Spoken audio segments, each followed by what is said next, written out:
прывітанне, сябры. Не заўжды за нашымі вакенцамі ззяе сонейка. Часам бывае такое надвор'е, што толькі хочацца схавацца пад коўдру. А ведаеце, як называецца самы-самы моцны дождж, які раптоўна пачынаецца і так жа раптоўна заканчваецца? Гэта залева, лівень. Калі кажаш залева, адразу уяўляеш сцяну вады, а паўсюль бліскаюць маланкі, грыміць гром, адным словам, навальніца.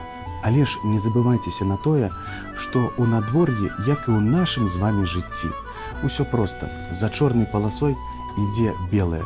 І трэба проста перачакаць гэтую залеву, а потым атрымаць ужо асалоду ад неверагодных водараў і ад шчодра абмытай вадой прыроды.